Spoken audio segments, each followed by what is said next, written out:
BBL SuperCoach for 2025 is just around the corner, and you get an insight here into my planning. So that's the whole point of this one. Hopefully I can do a lot more of the research than you have to, especially in a very busy time of the year. It kicks off on the 14th of December. So yeah, a bit over 2.5 weeks away now. And super busy time of the year with Christmas and family time and birthdays for me and everything else like that. Traveling, I can imagine it can be hard to be looking at all these different things, doing all the research. So hopefully I can help you with that. But in this video specifically, we're going to be talking about maximum score involvements. What that actually means is we have a lot of different teams here that will play doubles on certain rounds. So you can see here Hurricanes and Sixers play the double in round one. 2 chances, 2 bites of the cherry, and you want to maximize that as much as you can. So we're going to do a bit of an extreme example, which is something that you can play for and then hope that things work out, and you can just adjust as you go along. So I wanted to do this as an experiment for myself, and I find this the best way to start things off when I head into the preseason. A little bit more than doing this first before I look at players specifically. We start to do it at the same time a little bit. Okay, Hurricanes guys, who can I pick in the Hurricanes? How many players would I want? And you can look at that and go, oh, there's probably only 5 good players in this team. We've seen in previous seasons with teams like the Melbourne Stars, they've had pretty awful campaigns, and picking sort of 3 was probably the right play rather than loading up with 6 or something like that. We saw Sammy Harper a few years ago have a tough one, but then last year was a little bit better, but at a cheaper price. So we need to have a look at those things, and Hurricanes and Sixers have a lot of doubles, as you can see here in this screen. But our goal with maximum score involvements is giving the players in your team the best chance to get points on the board, right? Because if you're a batter, you can get a duck. If you're a bowler, you can get carted around for 10 and over, 14 and over. We've seen some 20s. There's been some good stuff along the way. So having 2 games per round sounds much easier and safer to get a good score than just with the 1 chance. The more times per round you have a player who plays twice, the more likely you are to score well and then beat your opponents, which is exactly what we're here for. So with that schedule, we do have 5 buys across the season as well, starting in round 4 with the Stars. You can see they're sandwiched either side is 2 doubles for them in round 3 and also in round 5. You got the Sixers with 2 buys, and you've got the Hurricanes with 2 buys as well. But on the other hand, that can be a bit scary, but they do have 3 doubles each. Hurricanes in round 1 and 3 and 7, and the Sixers in round 1, 6 and 9. And a big thanks to Insight Fantasy Sports with the Surges and Sixers boys with Brainy, who I used to go to school with. So a big shout out to you guys for this graphic. It is awesome and will be very helpful for a lot of you guys to jump on to their socials and find this and screenshot it. And they're telling everyone to put it on their screensaver on their computer or their lock screen on their phone. So that is where we're going to come back to a lot through this video. But here's just a little big graphic here on the play involvement numbers and how many different scoring opportunities there are with 11 scorers per round here. So you can see on your main screen when you're going to pick your team, there's 17 available players and you do have 5 there on the bench. 12 can be in your scoring team, and 1 will drop out each week. So the lowest score of this 12 on your left-hand side will drop out each and every round. So you have 11 players that you can choose from. And if you were to have double game weeks on all of them, that would be 22 scoring chances each and every round, plus the captain as well. So an extra 2 there if they are on a double game. So that's where the 11 rounds of 22, and we can actually do that given every single round there is 1 team at least, some weeks it's 2, that are on the double. What you will see though is I don't know if it's been fixed in the last few days, but on the SuperCoach website, when you go into the help section in the rules, it does say in round 8 that every team plays once, but it's actually the Renegades that play twice. So be aware of that. The last thing you want to do there is to plan wrong and just completely rule out the Renegades. But once you get to that stage, you'll see there in the games for the week that the Renegades do play twice, or if you click into a Renegades player and look at their future fixtures, it'll say that they do have the double there. So when you have the 2 potential involvements that do drop off each round, I should say, with the 12 players, 2 drop off, if they're a double gamer. Captains, you get the 18 extra involvements across the season with the 9 rounds, so 2 each round if you've got doubles, a double game captain each week, which gives you 216 total involvements. And now we can't achieve this with 3 trades per round. And then I will tack on the end. I'll be going round by round here, and just forgot to write at the end there that I didn't include any of the boosts. So I got it up to a 55 potential double game weeks, which is so +2 for boosts as well. So we get up to a 57 potential double game players, which is pretty cool and pretty exciting. So yeah, you see here, we'll go team by team now. So the Hurricanes, they play 3 times. It's round 1, 3, 7. So it's a very helpful team to get numbers up for your double game weeks, given they have 3 opportunities, where you've got other teams like the Heat, Thunder, that have just the 1 double in round 2, Scorchers in round 4, Strikers in round 7, and the Renegades in round 8. The other the other 2 teams that are of interest are the Sixers. They have their round 1 double, and then it's around 6, so it's a little bit longer you have to wait compared to that of the Hurricanes to get that second, a lot of double game involvements. They do have a bye in between that as well, so they're a little bit harder of a team to get to get a lot of players in and hold a lot of players for the first portion of the season. Whereas the Hurricanes with round 1 and 3, no buys in between, feels safer to grab a lot of Hurricanes in your side. Now the question with that is going to be, is it a worry to have too many if the team struggles and different things like that? That could potentially be a problem for you. But we'll get to that once we get a bit closer and we know the team and where things are at there.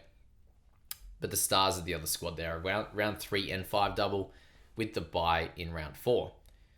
But what this means with the Hurricanes, the Sixers, and the Stars, if you can manage things well, having a lot of guys from each of those 3 teams can be very helpful to increase your double game week numbers. So that's where a lot of your squad makeup across the 9 rounds should sit, with you're getting those guys in your team at different stages of the season as well. It doesn't mean you have to have a lot of stars from round 1. It could be a build-up because they have that buy in between their 2 doubles, which is painful. So we'll talk through that as we go. And you see there, you'll find this in the help section as well, with the numbers there, Sixers, Hurricanes in the first one, or you can just look at the graphic. Makes it super easy. Now, those important squads we just mentioned there and the things to worry about is there with the Heat and Thunder round 2 double. Only means, they are less relevant than a few squads for sure. There's a few bits of thought. You could start with 1 or 2, get to 4 or 5 for the double. Then it would be ideal to remove them with no more doubles. Now, if you started with 1 or 2 from each of those squads, let's say you started with 3 from those 2 squads in total, you then bought 3 in round 2 to get to 6. You can only remove 4 if you were to use a boost, or 3 if you traded normally. Now, in that case, you'd be holding either 3 or 2 of those players in your side for the rest of the season when they have no more doubles. So that's where it's like, well, you don't actually need a lot of these guys. But if you're looking at sheer quality of player, if you were to have 2 to 3 from each of those teams, probably more likely you can pick some of the really good players, rather than if you spread with 6 or 7 Hurricanes, 5, 6, 7 Sixers, it can be hard to hit on all of them, whereas you could hit on 3 or 2 from one team, if that makes sense. So that's where having the smaller amount, but holding 1 or 2 of them could be fine, probably will be fine, because the guys you do sell are likely to be the guys that aren't as exciting for you. Maybe they are not guys that are making money or of value.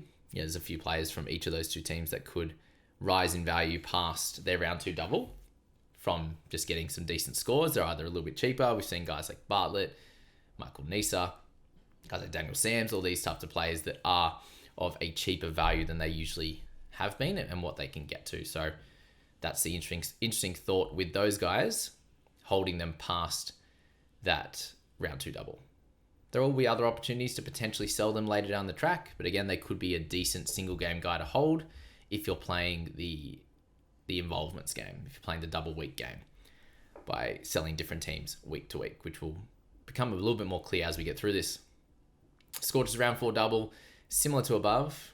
Probably want no more than 5 by the time round 4 comes around, because then you can only get rid of 3 or 4 with the boost, which again, you're probably holding a couple of those guys for the remainder of the season, unless you're not looking for ultimate double game week specials, or you're worried about the buys in there as well. If you're worried about the buys, you're probably selling a couple of stars in round 4, potentially selling a few of your 6s, and then same with your Hurricanes come round 6 as well when they have their buy before their double. So it's going to be an interesting balancing act to be able to have those two together.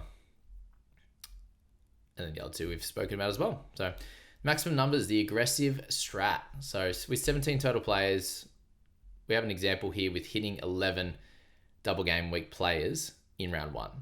So that can look like a few different ways. It can look like 7 Hurricanes and 4 6s to give you the max round 1 involvements. It can be 6 Hurricanes and 5 6s.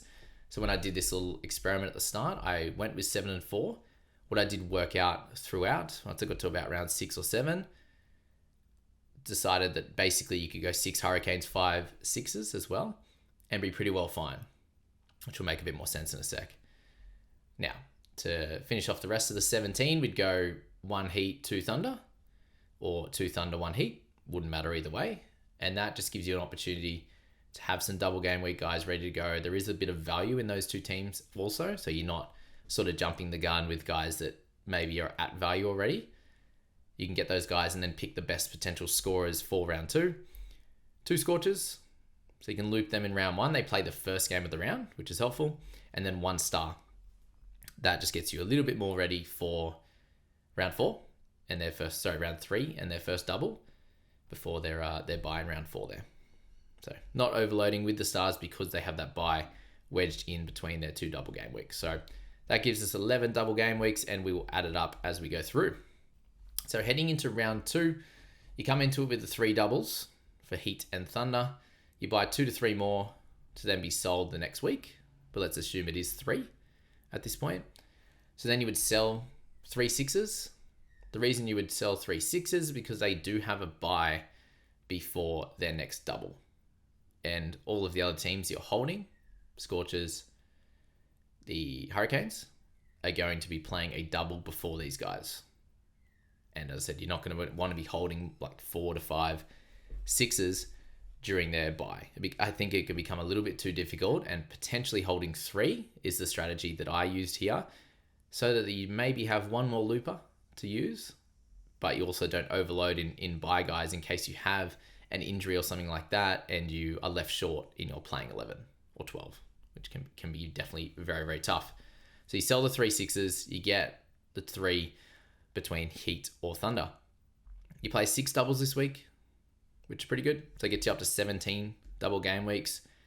The only other thing to think of here, guys, is that unless something pops up with better value that have a future double anyway. So you could get someone this week that has a double in round 2, but you could also not. If something pops up and you're like, oh wow, they're in tremendous value, they're a cash cow, they're whatever, and they do have a double coming up, you're not missing out. You're foregoing the double in round 2 for a double later on. Now, many will boost this week to try and get as much value as they can. So you can do that and get someone who doubles in around 3 or 4, who is making money. It doesn't have to be this exact week.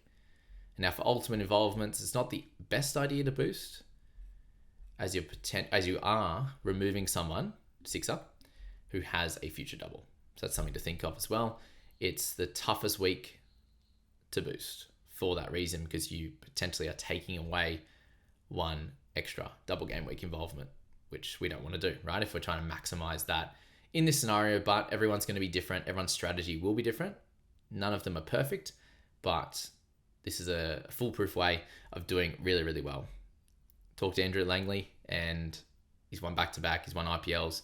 This is the way he plays the game, and it should be the way that we play it, even though it is, it can be a harder strategy to employ, given there's a reduction in the pool of players that you can pick, because you are looking at team schedules rather than just looking at straight individual players and picking straight off that. So something to think about. So shout out to him for being a legend and offering up some of his advice or thoughts on how to play this game.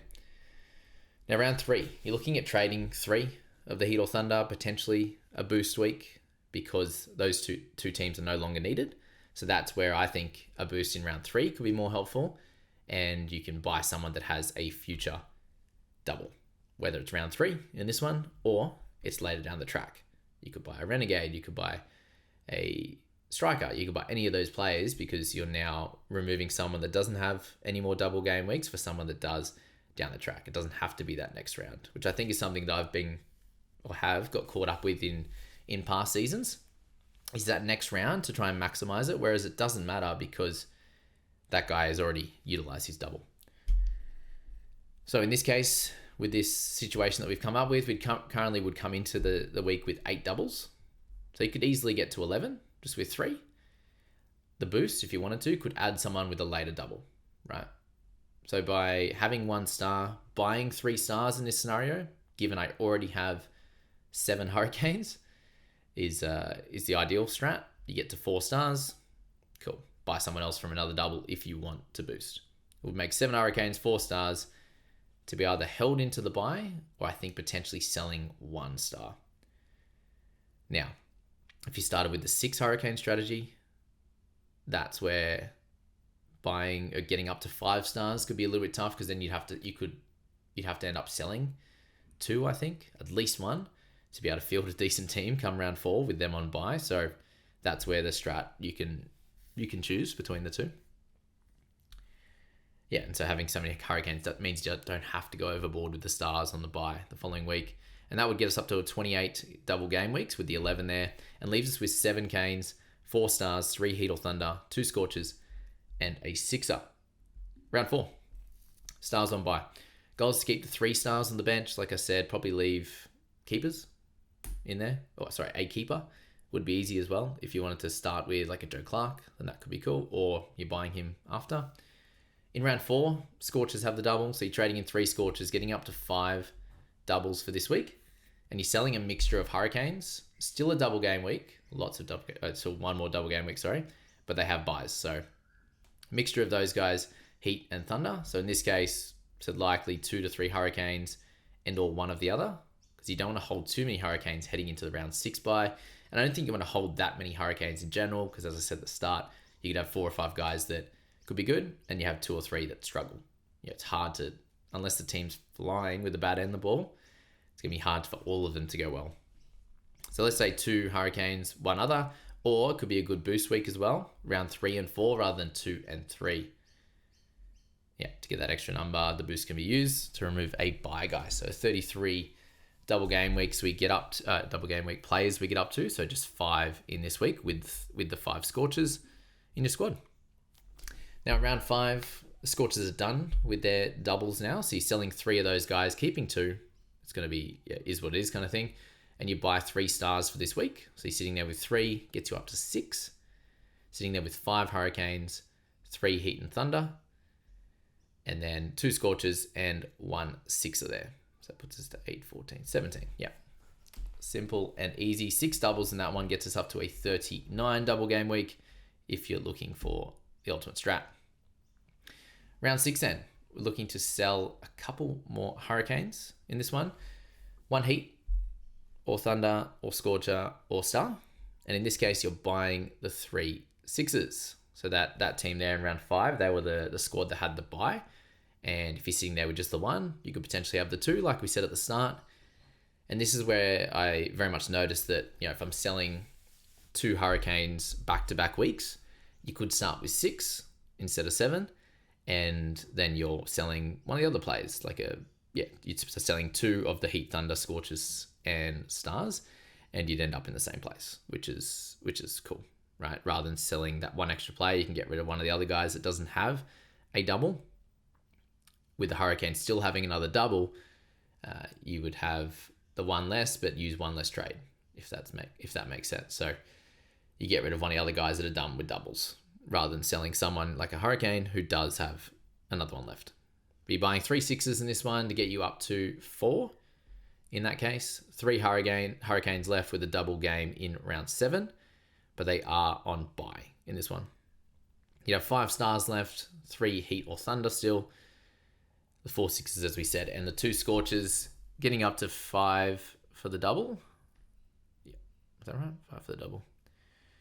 4 for the double, sorry. So it gets you to 43 double game weeks. And this is where the sixes one helps. If you had 2 sixes held through their bye and their singles, you would then come out with 5 in this one. That's what I mean. So that give and take. You got one earlier with the extra hurricane.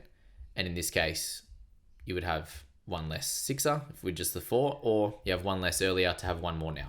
So it doesn't matter either way with that one.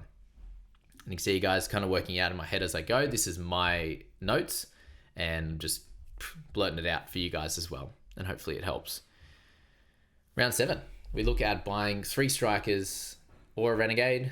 Doesn't matter because they both have the double coming up. Strikers round 7, renegade the following week, plus the 3 hurricanes who have a double as well in round 7. So it makes 6 double game week players down to up to 49 now, which is cool. And remember, guys, we double that. So it'd be 98 involvements. And we said at the start, 218. So we're going to get all double game week captains as well. So 98 plus the 18 at this point of the season puts us up into 116. A really, really good spot. We're over half already with 2 rounds to go. And in this one, you're selling 2 sixes and a star. The reason you sell sixes is because they have another buy. If you've got the 14, you could sell 1 sixer would be fine as well. If you got to 5, then definitely I think selling 2. But if you got to 4, then selling 1 could be fine. And then you sell one of the other guys that already has one of their doubles done. And the stars, we've got lots of them, so you can sell them as well. Now coming into round 8, looking at buying 3 renegades, they've got the double remaining, which is helpful. And then round 9, it's the last one. We do have the sixes on the double there, but you can't prep for that last round because they are on buy. So all renegades in this one, and then you're heading into the sixes. And that's why when I said in round 7, you could buy strikers or you could buy the renegades there because they're not affected by the buy, whereas sixes are in that one. And you wouldn't want to buy any more hurricanes because then you'd have 4, 5, 6, and you'd be struggling to field a team come round 9 unless you sold those hurricanes, which you could also do. I suppose you could buy 1 or 2 and then just sell all hurricanes to get you down to like a 2 or 3 to do some looping as well. So there are, as I said, multiple different options that you can plug and play. So yeah, selling 1 hurricane in round 8 I've got, leaving 2 for looping in round 9. You could do 3, but it could be scary in that last round. You don't want to leave yourself that. Just leave yourself 1 bat, 1 bowl for looping, right? And for those that aren't sure on looping, I'll quickly talk through that at the end. And 2 of any, so 1 of them and 2 of any but 6s because they have a buy. Leaves 3 6s on the buy, which is cool. Gets you looping in, but then has 3 ready to go for the last round. Puts you at 52 double game weeks. Oh, wow. I'm all over the shop. Buy 3 6s gets you to 6 players on the double for the last round, I believe. No, what I say? Leaves 3 6s on buy. Yeah. Oh, I might be wrong actually. Scratch that. That would be 57. That's without the looping. So yeah, I had us on in this calculation. I had us on 4 6s, didn't I? 4 6s, sell 2, get down to 2, leaves 3. Yep. Leaves 2 6s on buy, and then buy 3 gets you to 57. Heading into the last week, using the 3 plus the 2 boosts. Yeah, we didn't speak about that. So up to 59 double game weeks, which is pretty cool. And sell anyone, probably 1 hurricane, just have 2 on the buy, which is cool. And what you see is this strategy optimizes buying players on the double game weeks, maximizing the potential scoring output for your squad. And in some cases, this exact strategy won't be perfect, depending how things go, value-wise, players, whatever else. You could buy someone earlier for when they have a double game week later, like we spoke about. You could drop a few double game weeks to target value or do some looping in round 1. If you're going to loop 2 scorches like I will plan to do, if one of them goes for 100, you're going to take that score over a somewhat mediocre double game guy. So you remove 1 double game week, but you've got that 100 score. So there's different things like that. If you were to get a looper that isn't going to play the whole season, like a Solsman, then that drops your potential double game weeks by a couple, unfortunately. But it now gives you another looper in round 2, round 3, round 4 when there isn't any buys. But really, the point of this video is to show you optimal player involvements, and I hope it helps, basically. So how it would work, guys, is you'll see once you have players on the bench, you pop, let's say, E, the emergency. How that works is someone doesn't play in your batsman, it'll take the lowest scoring emergency in your batsman bench. So the reason why I say lowest is because if you put emergency on both, which you can do, it would take the lowest score of those two. All right, so that's why usually you put one emergency on a bowler, one on a batter. If you did have a looper in wicket keeper as well, you can do emergency on one of your keepers. So one in each spot gets you out of that trouble of stuffing that up with putting 2 guys on batter and getting the 10 score instead of the 100 score. One of each, super easy. So in round 1, with the Scorchers having the early game, the first game of the week, I should say. Doesn't show us on there until they've created a team, but yeah, they have the first game, so you put them on loop. They've got a double later, so that helps. And then, yeah, non-player here. If you put a Solsman in, who's unfortunately injured and out for the season, he doesn't play, you get that emergency. Super simple like that. Captaincy, obviously double. You can vice captain loop as well, just like we do in NRL and all the SuperCoach stuff. But in this case, it's potentially available to do. So someone plays in the first game, put the VC on them, and then I believe it's 6s in the first game. So you could put a VC on a 6er, like a Ben Dwarshus, Babrazam, guys like that play the first game of the round. And then if they don't go great, you just put on your Hurricane, which would be like a Mitch Owen in this case. And yeah, you'd be set to go. So let me know your thoughts on that, the maximum scoring involvements. It's a really fun concept. Thank you to Andrew for coining that one and using it to be so good. So if someone like him uses it, we should use it as well. And hopefully this made it a lot easier, a bit of a blueprint of how to do it. And then you can just pick your favorite players from there and enjoy Big Bash. It's hopefully getting bigger and better every single year. Hope you guys play. I will pop together a bit of a code as well. Actually, I already did. I'm pretty sure. I'll pop that in the description for you guys as well. A fair few people joined last time when I did the initial video. So thanks so much for tuning in for this video podcast as well, guys. Make sure you check that out. If you haven't subscribed yet, get around it. I'll be popping out team related stuff as it gets closer and we kind of know lineups and where everyone's going to be and injuries and all the good stuff. And we start ramping it up over the next couple of weeks, ready for the 14th of December at 7:15 p.m. with the Sixers and the Scorchers. Can't wait to see Mitch Marsh in action and Big Benny D. See you guys.